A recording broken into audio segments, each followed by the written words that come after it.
Hello, Wastebusters. Welcome to the July episode of Waste Not, Want Not.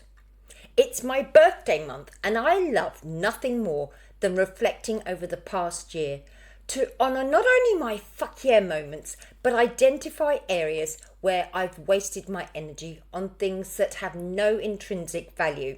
So, should they creep up on me again, I can flick them in the fuck it bucket before they take root, because saying no preserves energy. It's my way of ensuring I tend to my needs first, nourish and nurture myself in ways that are fulfilling on a spiritual, emotional, mental, and physical level. Which, as you'll gather from my scrumdiddlyumptious guest today, Amy McAuley, how it empowers you to truly live your best life with a sense of inner peace. It's very serendipitous that I'm launching this episode today on the 7th of July, as it just so happens to be a cosmic portal to heal past wounds, which is stupendously significant since Amy's life-altering experiences challenged every ounce of her being to do just that. Though excruciating at times, she's eternally grateful for the lessons she learned about loving oneself unconditionally.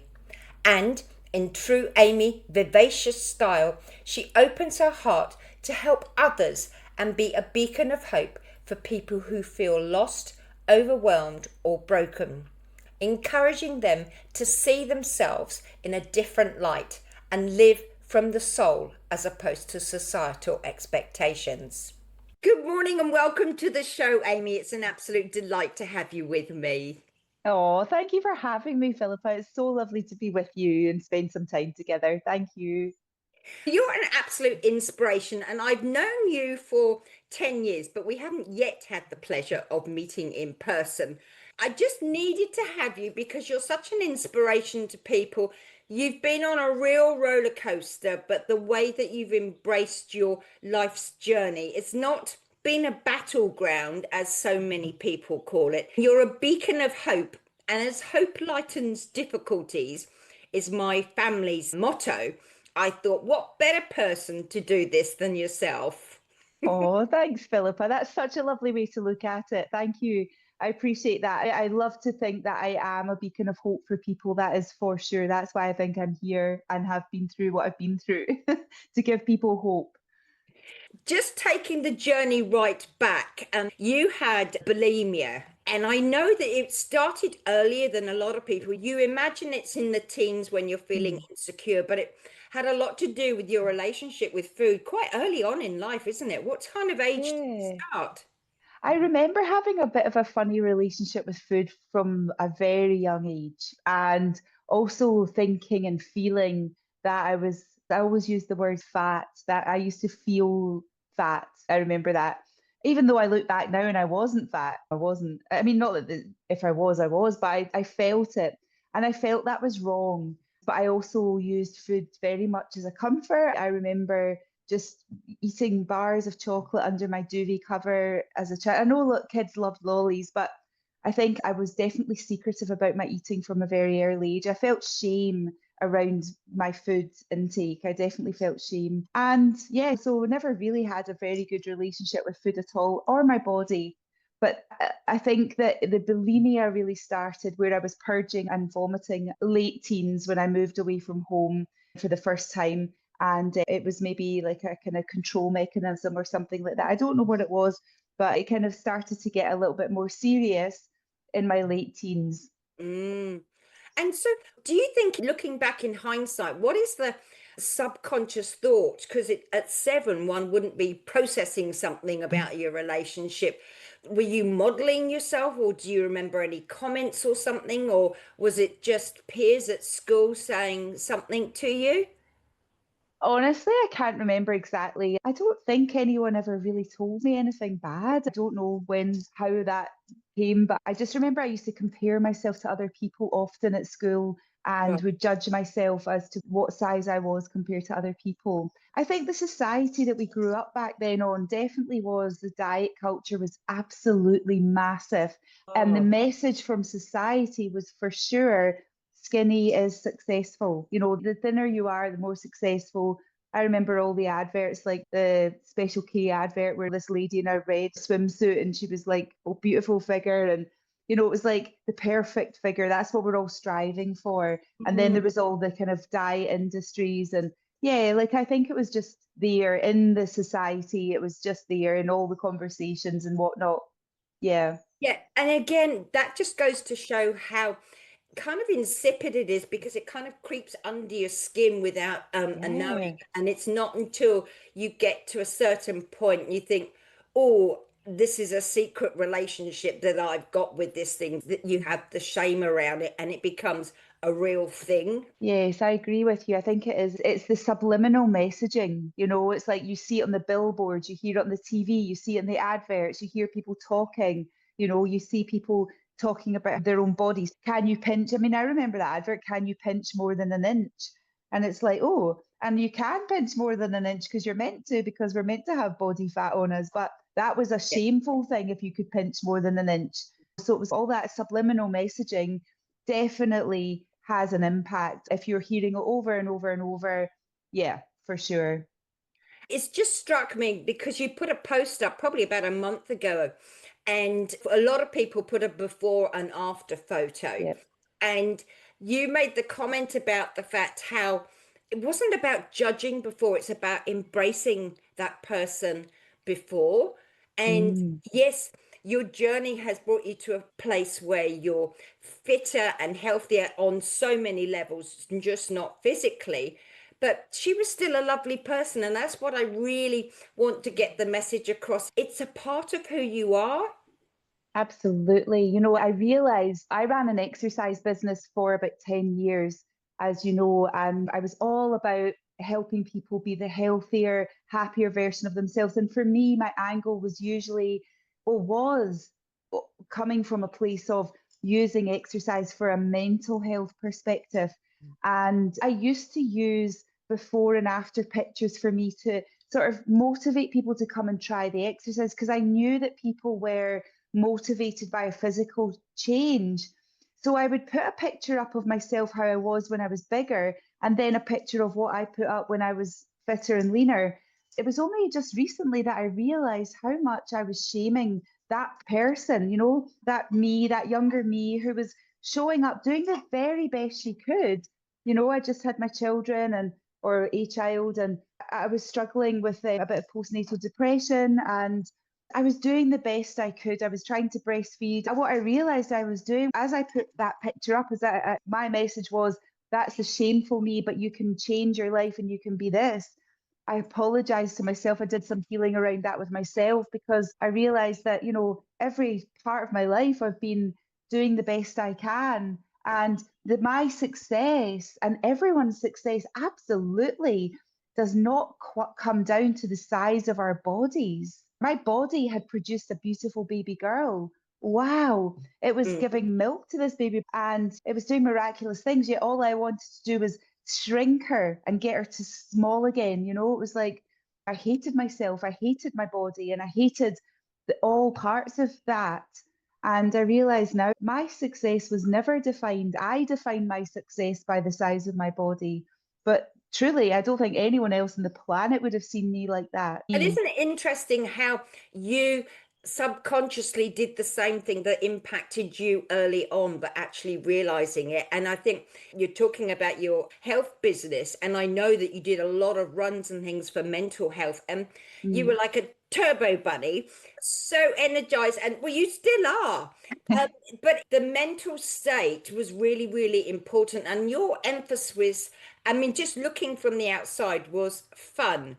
And that is one of the things that I promote, is doing something that lifts you up, because Mm. diet and exercise together are kind of like shoulds. And Yes. then along that comes shame. And if you're not doing this or going with the fashion or doing whatever, Mm. it's got to be fun and really light you up. Mm. And you could tell that you were in your element, whatever you were doing. And the Mm. ladies, you built some amazing communities all around New Mm. Zealand, didn't you? Absolutely. It was one of the most special time of life was on that journey. Those 10 years, every moment I will smile looking at every moment. I've got so many. But you're right, my friend. I used to be allergic to exercise. Like it would bring me out in a rash. It was like, and I hated it because I always thought it was as punishing. Then I discovered this new form of exercise back then, the power hooping, and it was for me, wow, what fun. Like I smile from ear to ear. I look back and I realized what I was doing. I wasn't just helping people to get into a better shape physically. It was definitely around connecting people coming in and helping lift their vibration in that hour, doing fun things, laughter. We'd play silly childlike games, bringing out people's inner child and feeling that connection, feeling that high energy. And, I could feel the lift in those sessions. I could feel the energy rising. And that was what actually I was sharing. It was exercise, but it was also much more. And you're right. I do fully believe life should be fun. We're meant to be here to enjoy the ride. And life will sometimes throw funny things at us, awful things, scary, awful. But I do like to look for the good. I do like to try and, along the way, bring in some lightness, bring in the energy, right? Because I feel like that's what we're here to do. We're trying to remember who we are, and being light and free and all of those just feels good, doesn't it? Mm. You discovered this before you moved to New Zealand, didn't you? Mm, yeah. And it was at the tail end, because I also know that alcohol was an issue for you on top of your bulimia as well. So Yeah.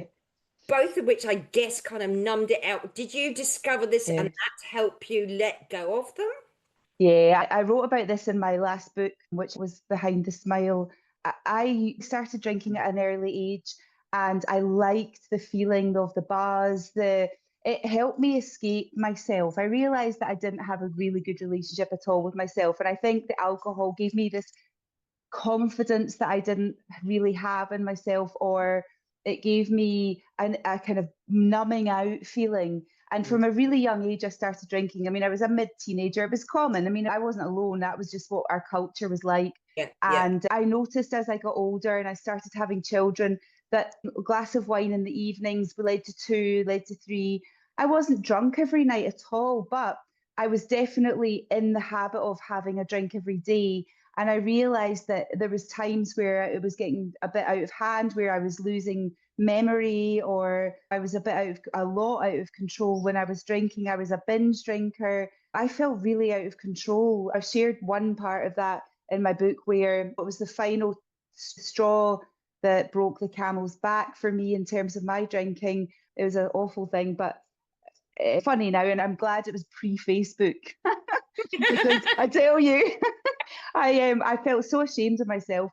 But I had my children and I had just this baby in a carry cot, and my husband was with us. We went to this beautiful party, and my baby was 3 months old. I had three kids. We all went. It was a family thing, and I just drank far too much champagne and mixed it. And my poor husband had to get me home. In fact, I fell asleep on the toilet. And they had to knock the toilet door down, this big party, and get me out. And the kids were all there. It was awful. And that feeling, that fear that you get after. So in the morning, I just wanted to melt away. I'd never wanted to come out from under my duvet. I called it the chapters my duvet day. And it was like I realized actually in that moment that I was out of control and I needed to do something about it. So, like with the bulimia, I just decided I need to stop this thing. I'm not going to be able to get moderation going. It's not doing me any good. And my spirit was calling me towards that, because it was really when I gave up alcohol that I sort of had what I would describe as my spiritual awakening. Right. Yeah. Apart from the realization of the embarrassment, what was it that you felt was nudging you? Apart from the fact that you've obviously got children as well. Yes, yes, yes. I guess I just realized that I didn't want to be the parent that was going to be drunk. But I knew innately that I wanted to be the type of parent that was able to walk the walk. I didn't want to be the parent that lay on the sofa drunk, smoking, saying, hey, don't drink, don't smoke. I knew in my soul that I needed to lead by example.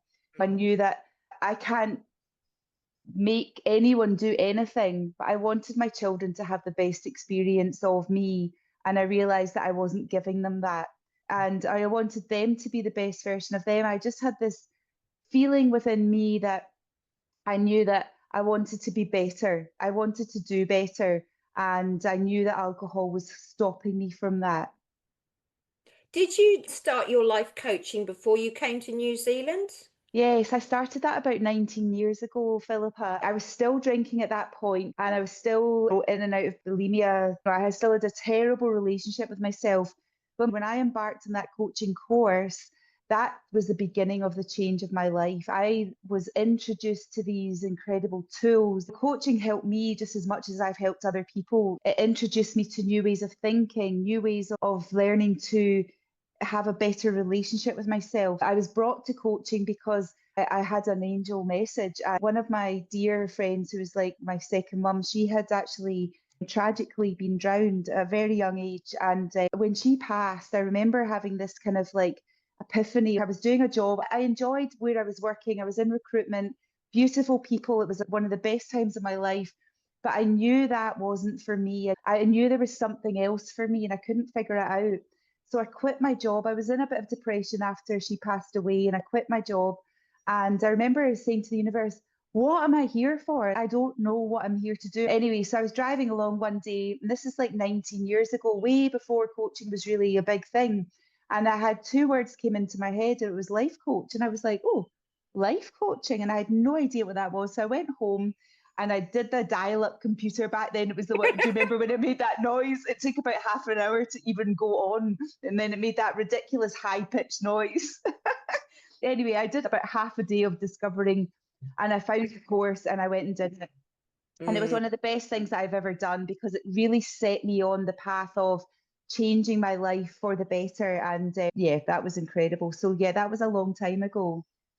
And isn't it interesting how, Mm, like you say, you've got lots of tools and things, but it is a journey. And I think one of the trouble with nowadays is people put things out and it's like, transform your life in 3 days. And mm. it's like recognizing that what we have experienced so far is hardwired, like Yeah. the subliminal Oh, messages that we get, and yes, yes. building an awareness and an acknowledgement of, as you say, looking at the picture, you did the best you could at the time and with what Yeah, you have. So it's staying. absolutely. You Mm, know, here's a funny thing. I remember, and it was like I innately knew there was something within me that needed healed.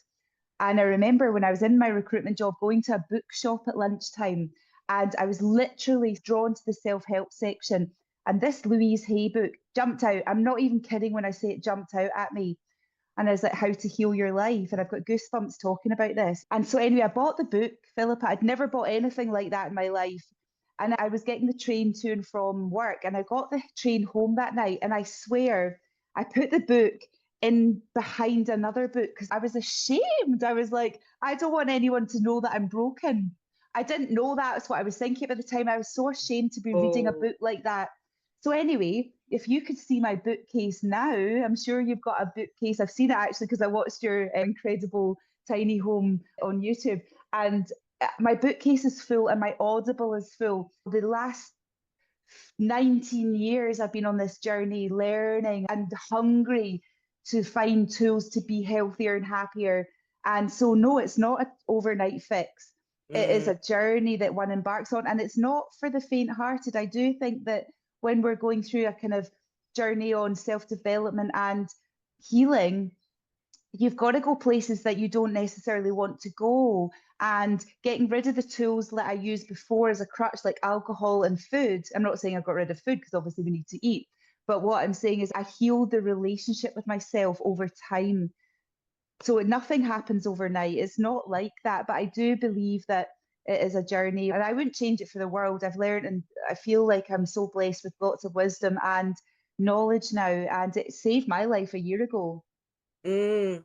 When you're talking about these things, I had an epiphany not long ago, just to compare it to the art of kintsugi, where they mend things with gold. And Mm, if you tend to those pieces that you don't like about yourself and you embrace them and recognize the lessons, the gifts that they brought you, mm, and you love them and show them off and shine a light on them, mm, if you don't tend to them, those cracks are like fissures and they get mm. deeper and deeper, and it's harder to look after. So it's so, so important, isn't it?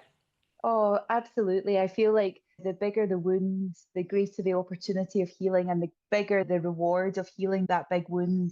None of us are meant to be perfect. We're all on the journey. We've all had wounds at some point in our life. We've all experienced some kind of wound, and we're meant to go through the hard, the good. It's not meant to be all unicorns and rainbows, that's for sure.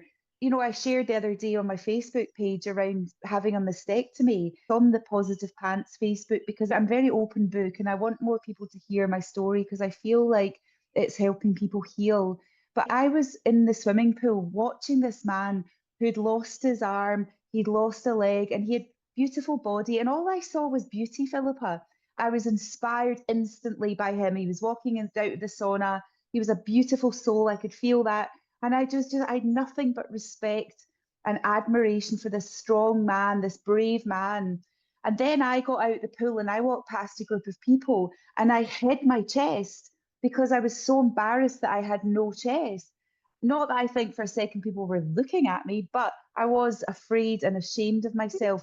And I went home that day. It was just a few months back in Scotland ago. And I was crying and I was sharing it with my stepdad. And he asked me, he said to me, if that were you that you'd seen in out of the pool, what would you have thought of yourself? And I hadn't seen it like that. And I was like, well, if I'd seen someone else, I'd have thought, how inspiring. She's obviously been through something hard, and here she is. Her body's a miracle because it's got her through something obviously quite tough. And in that moment, I realized, gosh, why can't I see myself like that? And it was very healing. So I don't wear a bra often. I will now and again. I'm flat chested and, I feel proud. I'm proud of my body. I'm proud that I'm still here. I'm happy and grateful that I'm still here. And, I'm not ashamed of being flat chested. I'm not ashamed. It's like my war wound, it's like my battle wounds. And I'm going to get a nice tattoo of a phoenix, I think, because that to me is like the phoenix rising from the ashes. It's like we can choose to become the victor or the victim. And I don't want to live as the victim. Sometimes it's really hard to get out of that space where we feel sorry for ourselves. It is hard. But for me, it wasn't comfortable. It's like, I don't want to feel like this. I want to feel proud of myself. So having those parts, showing them up in gold, like you said, like being proud, and it inspires other people. It makes other people think, well, if she's proud of that, then I could maybe be proud of my wobbly tummy that gave birth to 3 children or whatever that was. Yeah.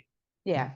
Absolutely. Yeah, I saw that and I just thought, isn't it funny how we can be so kind and things to other people and we forget how we treat ourselves. If we were to tattoo ourselves with the words that we talk to ourselves, we would feel shame walking down the street because Yeah. people don't see us as we think we are. And that again, that's another really important thing, isn't it?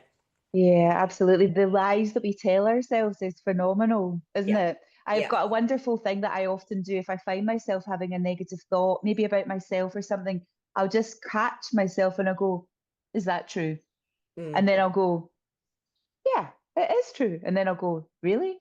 And then mm. I'll go, hmm. And then it'll be like, do you know for sure, 100% that that's true? Do you really think so? And then it's like, maybe not. We constantly can be belittling ourselves.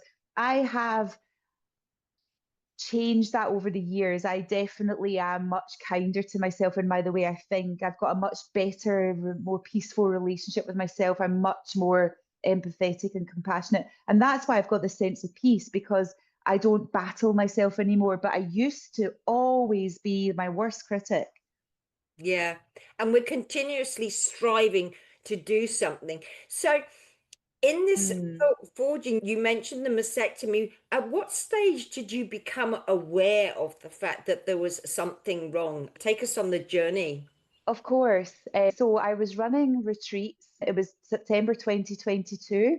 And I'll never forget this actually. I keep getting goosebumps. It's like the angels are telling me to tell you this because it's like meant to be for a reason. I remember at my retreat, Nigel had been away for the weekend and I was very bad at regularly checking my breasts. I did have very small breasts and, it'll never happen to me. I'm very healthy. I'm a health coach. I teach health and wellness. I'm not going to get cancer. Anyway, I just was rubbish at checking. Anyway, one night he was away and I had my pajamas on, I had a thin bra on, and I know I was guided. I know I was guided. My friend had recently died from cancer, And I feel it was her telling me to feel my breast. For some reason, my hand was guided up to my breast and I felt this big lump. And I was like, oh. And I didn't know if that was normal or not because I was like, I don't know, maybe I get lumpy breasts, because I didn't check. And I felt the other one, I was like, So anyway, I went to the doctors and I think I had to then wait. I had an appointment. So she sent me off and then I had my retreat. So I was waiting for my appointment. Now, was sitting doing an angel card reading with one of my beautiful clients at the time.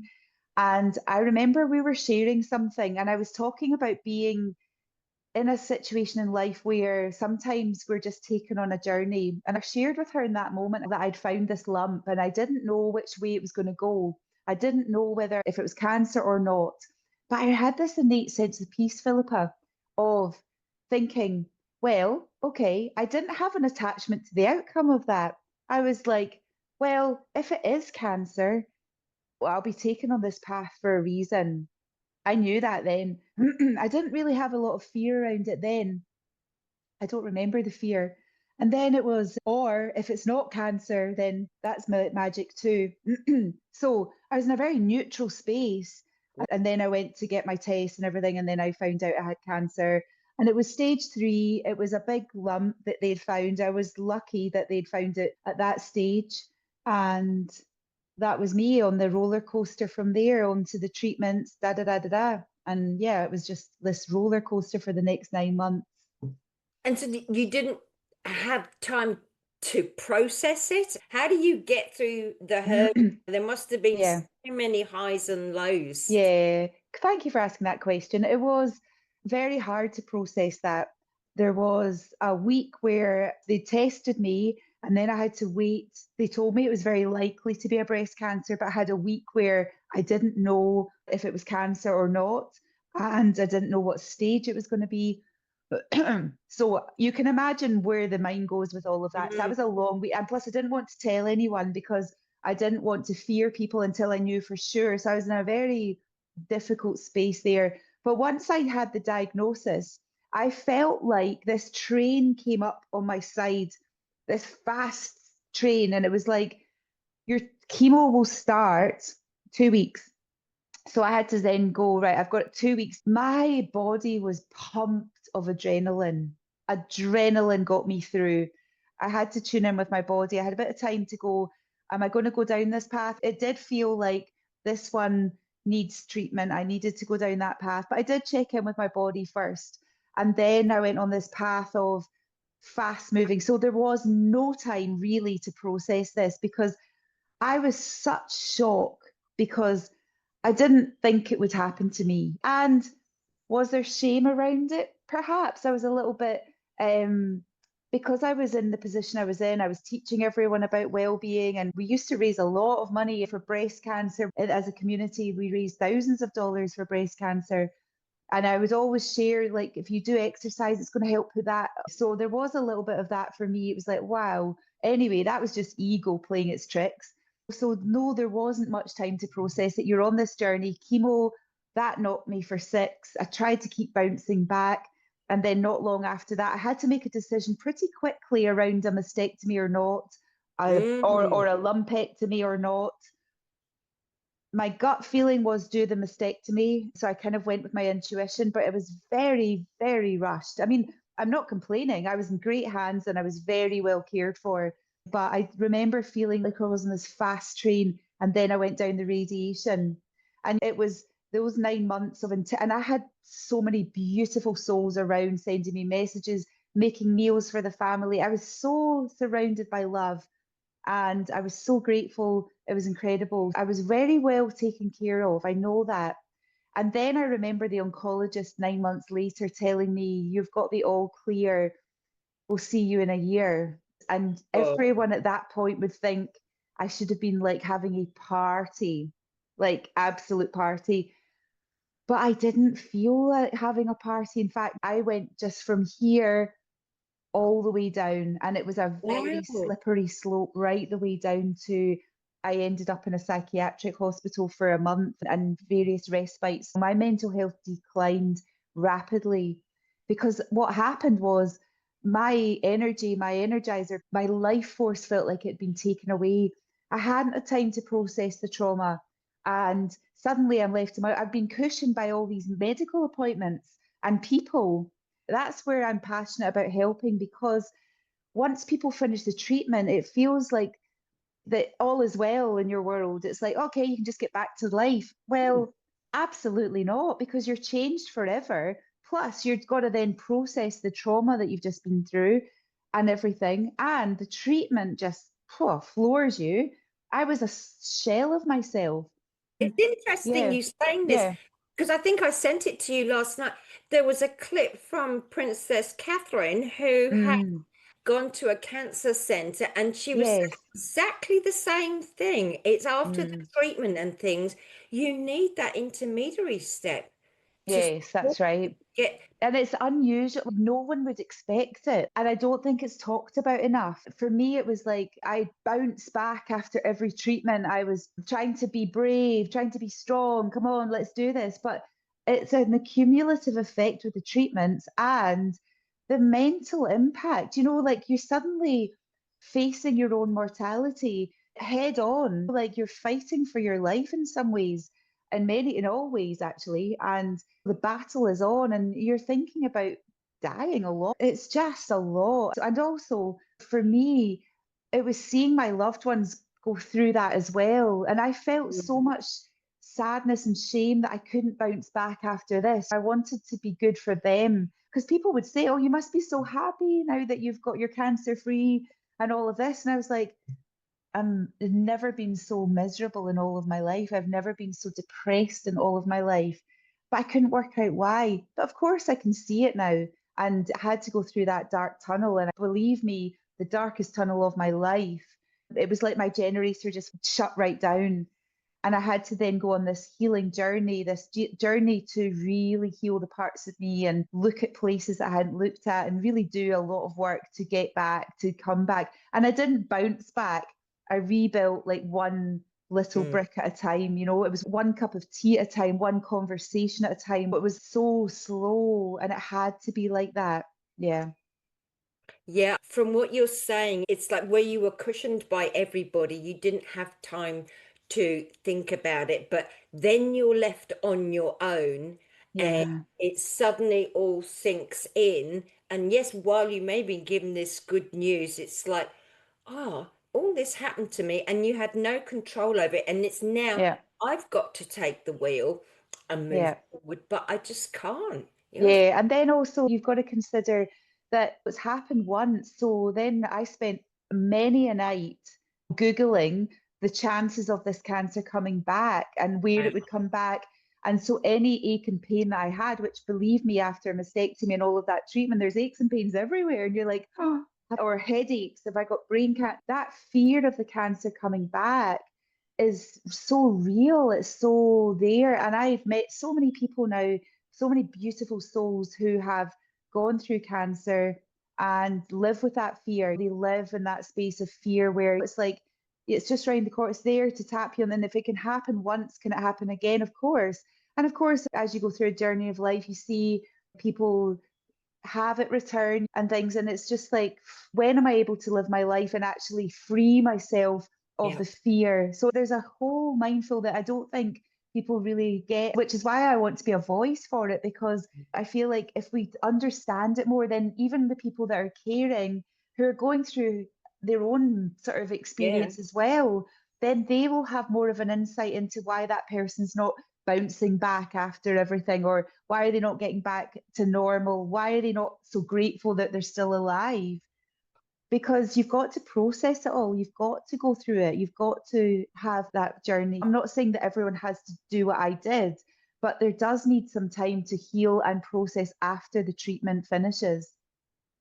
So what was it that got you through the fear? Because I mean, in life, not just through the cancer and the journey, but in life, that can keep people gripped from moving on and keep Yeah. them Oh, stuck. Okay. absolutely. So Philippa, my depth of understanding, I've done a lot of research around afterlife and becoming Yeah. comfortable with death. For me, I felt like I was really drawn to videos on YouTube and reading books about people's near-death experiences. I feel like I've had to get really comfortable with death. And also, when I said to you, I decided to stop drinking and I decided to leave my bulimia in Scotland when I moved to New Zealand, it was like a line under the sand. I believe that we have the capacity to do that. We're often under the belief that it has to be hard to let go of habits or to bring in new Right. habits.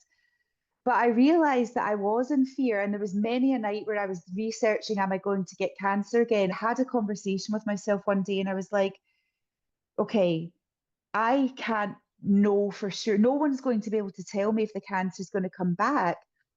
And do I want to live the rest of my life fearing something? Because anything can happen to any of us at any given time. And I was like, I've been blessed with a second chance.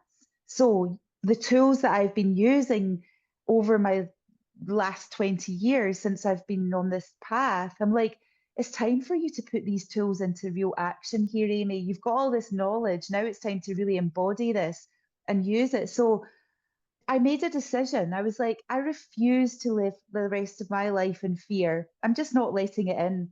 I'm not having that. I'm not going to live half a life because I'm so worried about what's going to happen in the future, because none of us know. And that all comes down to living life in the very present moment. So I now live my life very much in the present moment. And if I find myself spiraling into the future, I'm like, no, bring yourself back into the center, because that place is not doing me any good. That's not a good place for me to go. And so I use meditation, I use breath work, I use affirmations. I've healed parts of me. I've healed the relationship with myself. I'm healing the relationship with myself. And so I just choose gratitude. I shared with you a little story earlier where when I was in the psychiatric ward, I remember being in this really dark space and I was just encompassed by dark. It felt like my generator had gone out. And then no matter what medication they were giving me, nothing was working. I was just this shell of myself. And it got to the point that I didn't want visitors anymore. I felt like I was rotting. It was awful. And I had to have a really big conversation with myself. And I was like, Amy, you've been doing this work for nearly on 20 years. You've been preaching for everyone about mental health. You're like, here you are in the midst of your own mental health crisis. Nobody's coming to save you. Nobody can save you. They're trying, people are trying to be there, but nobody can go through this path except me. And I just knew, and I said, what have I been asking? What have I been preaching? And it came to me in the words where, well, why don't you get your hoop? And I was like, I don't want to hoop. Hooping's not going to help me. That was my business, power hooping. Anyway, I phoned Nigel. I was like, okay, can you bring in my hoop? And I didn't want to. And he's like, okay, I'll bring in my hoop. So I made a commitment to myself. I couldn't do anything during the day, but I said to myself, I'm going to go and I'm going to do 5 minutes of hooping and I'm going to try it. I'm going to just try it. I didn't want to. And it was almost like just this huge resistance. But I was like, you have to try something. You have to do something to help yourself. So anyway, I got out into the courtyard. The summer was coming, the sunshine. And I stood in the courtyard in the psychiatric ward. Everyone was looking at me like, what is she doing? Like the nurses were like, I actually sold to the other nurses. They came and joined me. It was great. But in the 5 minutes in that hoop, I got into the hoop and it was like, fine, I'm doing it. Obviously didn't feel any better in that moment.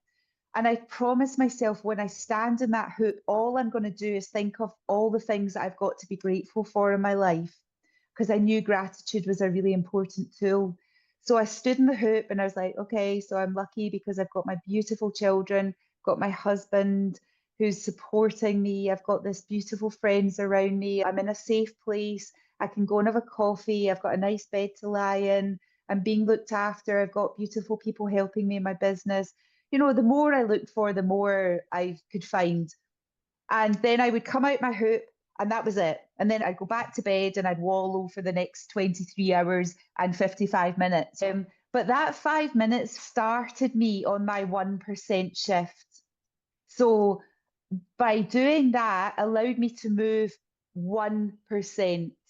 Okay. And then more opportunities for healing came up. My friend came in and she offered to do some beautiful healing sessions with me. So I'd go and do that. Mm, And so it was like I was choosing the path. I chose that I wanted to be here. I chose that I wanted to throw everything at surviving and thriving. I wanted to get my life back. I chose that. And so I was going to do everything in my power to make that happen.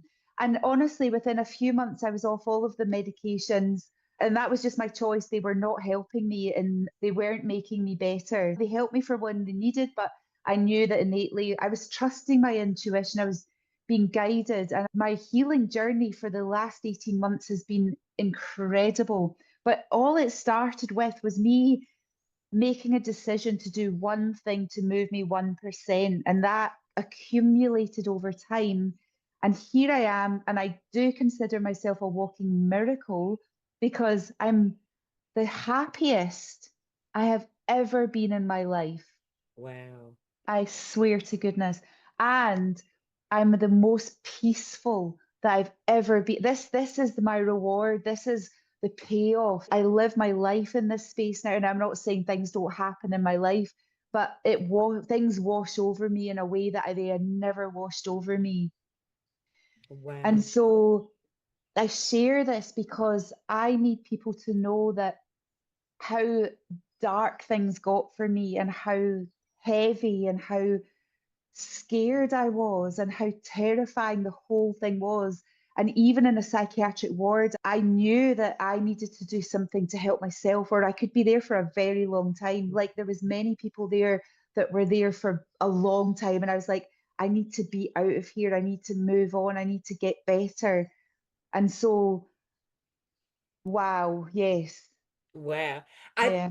when you're telling that story about the 5 minutes with the Mm. power hoop, I didn't hear any expectation of what it would do for you. It was No. just, and your resistance to it. So again, Ah, it's just like getting out of the head and just doing something, and then that accumulative effect, as you say, it's and yeah. facing death, because it's funny.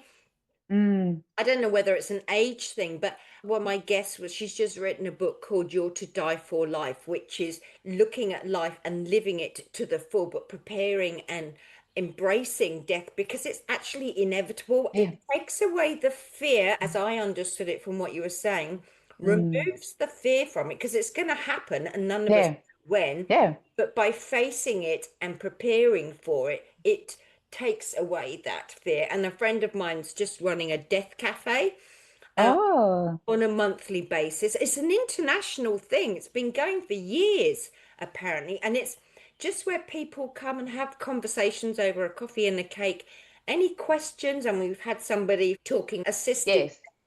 And then another thing my friend is doing is this death without debt. And again, it takes the pressure off people who are left behind. How much do you want to do yourself celebrating it? Because it all used to be done at home and honoring the body and washing the body. Now, it may not be for everybody. Yeah. Like you've done, it's the more informed you are, the easier it is to make choices. Sometimes it can be overwhelming and it's that one step at a time, but it's what you're saying so far as death, whether it happens to be physical health or anything. Yeah. Yeah. Yeah, I mean, there's so much crap going on at the world at the moment. And this is Yes. the reason I started this podcast is to sow seeds of hope to people. Oh, I know. If you hear something that somebody's doing, you can go, oh, she's normal. I could do that. I'll just take that. I'm tearing up. Yeah. Yes. Darling, absolutely. I remember Philippa. I had an angel helping me throughout it who had been down this journey. I needed to hear from someone who'd been through what I'm going through. Everyone's journey is unique, but I needed to know that you can live a life beyond this. Like there is a possibility. And I had a lady from Scotland who helped me through that. And she was my beacon of hope. She was running marathons and after, and I was like, I don't know how you can do that.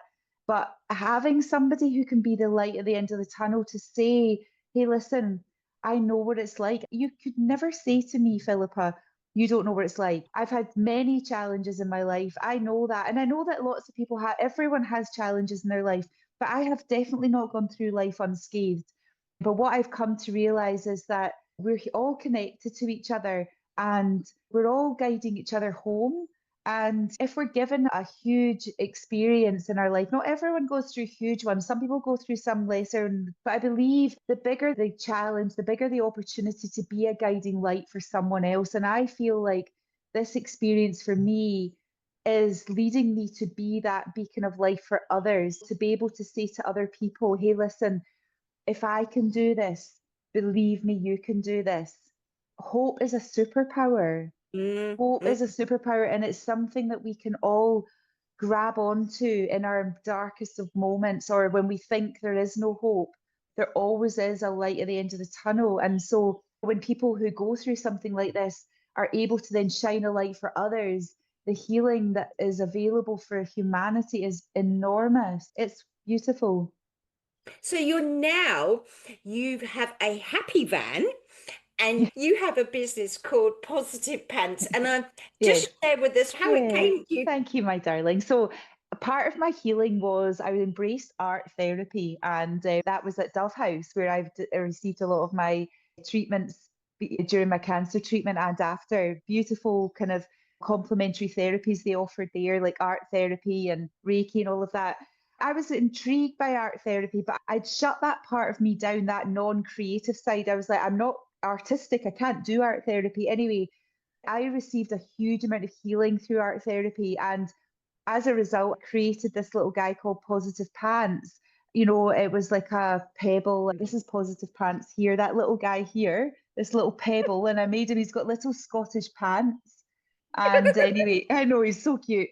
Honestly, I was blessed to have 5 days in my camper van, and I made lots of these, and I made cards with positive quotes on them. And then I wrote a book within about 36 hours called Positive Pants, and it's actually in the process of being illustrated right now. And I wrote 50 ways of bringing more joy into our lives. Not one of them costs us a penny. And it's like all about helping people to realize that joy or peace is available to us if we just know where to go. And all the tools I've learned over the years, it's all in this book. And so I wrote that book, and then I've been doing Positive Pants workshops with people, and I make cards and artwork. For me, it's about giving people hope, positivity. Words matter. My friend who passed away from cancer, she did a lot of work around this about the effect our words have on our physical bodies, kinesiology, and all of that kind of thing. So that for me is really important. And the heart van is where I've got my camper van, and I offer space for people, just to hold people. We do like some card reading, some angels. We've taken some messages from our angels. In this day and age, people are struggling big time. And I want to offer space to really hear people, to let Mm. people be heard, to be seen and felt. Sometimes that's all we need, is just a space to be heard, and then your energy shifts and all of that. So I do that. And I'm being called as well to write my book called Heal, which the name came to me the other day, to share my journey over the last couple of years, because I feel like there's so many learnings, there's so many things that I've learned in the last couple of years that I know will help other people. Even if they're not going through cancer, it can Mm. be just in general. How can we come to this place where I live my life now of peace and well-being and gratitude and love? And I'm just doing lots of different things at the moment, Philippa. But the most important thing is I'm being kind to myself, and I'm doing this all from a place of love, but making sure I'm looking after myself first. I spent many years people pleasing, putting everyone else's needs first, and then my generator shut down. And that's the first chapter in my book, was the day it shut down. We can't carry on trying to put everyone else. We have to be kind and put ourselves first. And that's my biggest lesson throughout all of this. That's my book. And I became a first aid trainer. So I'm also doing that as well. So there's lots of things happening. I'm just wanting to live my best life and make the most of every moment that I have here, and being a beacon of light for others. Well, God, you're certainly doing that, my darling. And as you're a beacon of light to other people, has there been a book or a person that has Mm. influenced you? I mean, you've acquired a lot of knowledge over the years. That Louise That Hay book, maybe. Yeah, oh, 100%. Louise Hay, Gabrielle Bernstein, Kyle Gray, Esther Hicks, to name a few. Gosh, I hate to miss someone, but I've got a bookshelf full and I've got something from each book. But I think for what I did over the last couple of years, from all my learnings from these beautiful teachers, I finally embodied Yeah. these learnings. I'm living them. I'm not just knowing them Yeah. and Yeah. teaching them, I'm embodied them. So all of my teachers, there's too many of them. And then my personal friends, there's been so many people that I'm so grateful for who've been in my life to help me heal as well. So yeah, there's no one person. Mm, mm. That is another good lesson, really, because when we look at partnerships and people say, oh, he's not this or she's not that, you cannot expect to get everything from one person. That is why we have community and the people around Mm, us, because everybody provides a different source of information, 100%. knowledge, and yeah, it's Yeah, it all comes down to love. That's mm, basically the bottom line. It's love or fear. yeah. And, you know, we're all connected to each other and we're all able to receive and give, but it's allowing ourselves to receive the love. That was one of my Mm, biggest obstacles, was allowing to receive the love. That comes down to the relationship we build with ourselves. Every person in our lives is a teacher. Anyone that we come, any conversation is a teacher. You know, you're my teacher. You're teaching me things about myself, and you're teaching me, you're inspiring me. So we all are able to inspire each other. mm. And so I feel like you can't say there's one person. It's like we're all teaching each other just by even sharing our stories. We're helping heal each other. We're all leading each other home. That's the way I see it. And again, if you go back to the beginning of your story, the subliminal messages and the ways to live and the ways to success, be it slim or climbing the ladder, you don't have to have a podcast or to write a book. You just be you. And Oh, that, yes, that's the best thing. One of my favorite quotes by Oscar Wilde is, be yourself, everyone else is taken. And I really honestly believe that the more we can just show up as ourselves, not even in comparison mode as to what anyone else is doing, it's like you are your unique self, and learn to love who you are, because no one else can be you. That's such a powerful quote. The more authentic we can be, then the better the world will be. You know, we don't need to wear masks and pretend to be someone we're not, or think that we need to be someone that we're not. Like, being yourself is all we need to be. And mm, yeah, that's a really powerful one. absolutely. And not, as you say, those masks. And I think that's a trouble that a lot of people have. Authenticity is a word that is bantered around. To me, there's a backbone of integrity and being who you are in every single situation. There's a lot of people putting stuff out, but they're not congruent. Their lives aren't in alignment with it. And again, stuff happens to bring us to our senses, doesn't it? Oh, 100%. It really does. Sometimes we need a bit of a wake up call or a bit of a slap in the face to come into that space. And I know that I've had many a slap by the universe and I can see the patterns now. But I feel like that's all good because it's led me to here. I wouldn't change 1 second of the journey that I've been on, because Wow. each thing has given me something to use as opportunity for growth and to come to where I'm at right now. So I know I wouldn't have got to here if I hadn't been coming through that way. So everything for me feels congruent, and I don't feel like a victim. I feel like the victor of my life. I feel like I've mastered myself, and that's all that we really can do, isn't it? Fantastic. Not that you need a fairy godmother, but just pretend I'm your fairy Yes. godmother and I could change one thing in the world. What would it be Yeah. and why?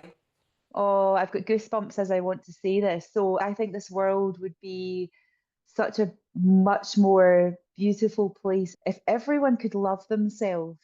If everyone could love themselves in a way that was authentic to them. And I mean that not in the way that we're taught. It's like really be at peace, be their true authentic selves, Mm, be mm. themselves. Because then I think there would be less ego if the world could have that, and also can have a little extra win the lottery.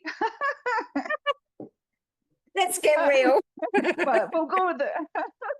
I'm kidding. But I'm not really kidding. I could win the lottery. But as I say, if everyone could be their true authentic self and feel that love, because if they could see their true beauty, the way I saw that man that day, I hope he can see in the mirror and see that. I hope he has and does. But if we can see ourselves that way too, if we can see the beauty in others, but see ourselves in that way too, I think this world would be a very different place, my friend.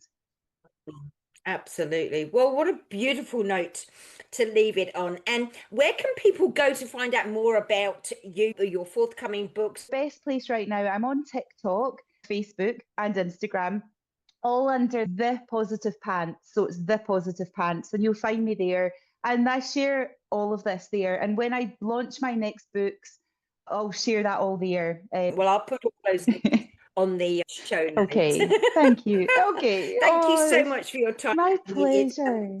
It's really given me a spark for the day. Me too, my friend. Your energy is incredible. Thank you so much for your time, my darling. And thank you for the light you shine in this world. Isn't Amy inspiring? And boy, did she have to dig deep and wrangle with dark corners. But as she says, the rewards have been worth it. She's never been happier or more peaceful. Since we recorded the interview, Amy's arranged a special talk in Auckland on Saturday the 9th of August. I'll put a link in the show notes so you can book a ticket to see her in person. I've also opened the doors to my Alchemize Your Sovereignty course throughout the month of July to discover the youiest you've ever been. There'll also be a link in the show notes.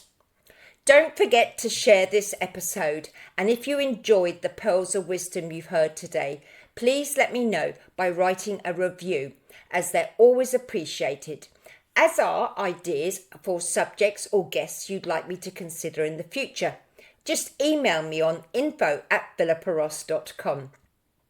So until next month, have fun, dig deep, open your mind to a world of possibilities, love yourself unconditionally, live life with a generous heart, and take steps to minimize waste and maximize your own potential.